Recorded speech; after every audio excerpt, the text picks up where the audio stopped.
You don't have to fish in this game. No one is going to make you. But there's so many different fishing spots. Part of the fun of this game for me is just looking for a new spot to fish.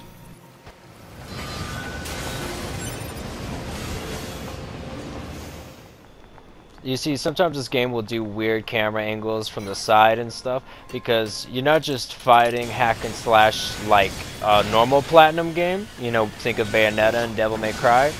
But you also shoot and dodge projectiles like a bullet hell game. Oh, and the atmosphere in this game is unmatched.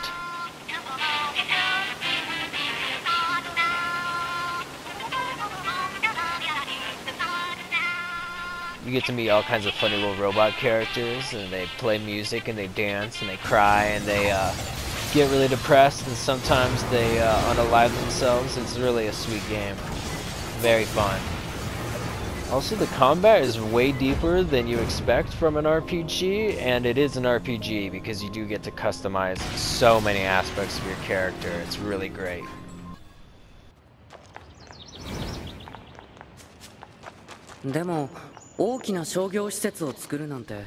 So the story of this game is really fantastic. It does have your typical anime tropes, but the basic idea is that humans and aliens are fighting, and the humans sent their robots to Earth, that's who we're playing as, to kill the aliens' robots.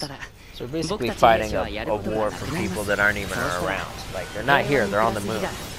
And there's all these different areas. Like, you can see that we just left the city and went through the mall, and now we're in like a forested area. We're actually doing a side quest right now. But when you go and you do side quests, that's where you find the majority of the content.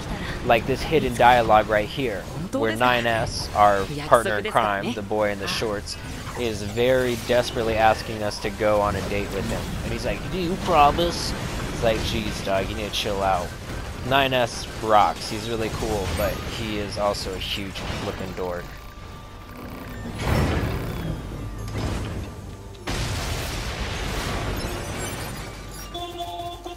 I know this game is 100 years old, and without spoiling too much, I'll say that it does a great job pacing itself. Usually with something like this, like an RPG from Japan, you think that it would be 100 hours. This is more about 30 or 40 hours, especially if you're going to see it all the way through.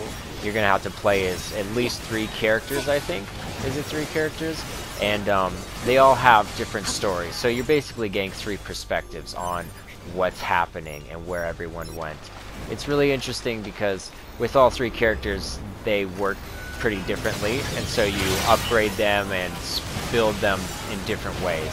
One is a hacker. You can see the one we're playing as right now, 2B. She's a soldier. She's like an assassin. So you get all these moves like parries and things like that, and these different weapons.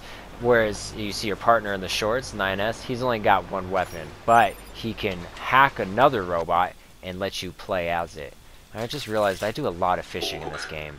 You can go fishing anywhere, even the sewer. And if that doesn't impress you, you can slide down the sewer as well. And if that doesn't look fun to you, then maybe you just don't understand what kind of fun this game is offering.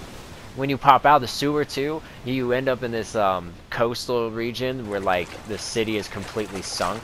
Again, I'm doing more fishing. Right, it's just what's so fun about this game is you go to a new area, you kill all the robots, pick up all the treasure, maybe level up your character a little bit, and then you can go fishing because now the area is safe. It's a very fun, tranquil RPG where you are trying to solve a mystery while also killing a shit ton of robots.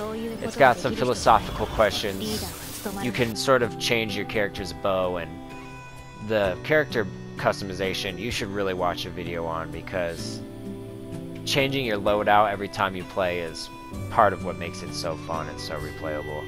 I've been playing this game for years, and I know everyone's talked about it to death, but I cannot recommend it enough. This is definitely, still in 2024, a game I recommend playing. And if you need something else to play, I recommend White Hell. It's not finished, but it's in development on Steam. Super fun. And Fallen Aces is, well, probably my favorite game right now. But I'll go ahead and stop talking. We can just enjoy the rest of the music.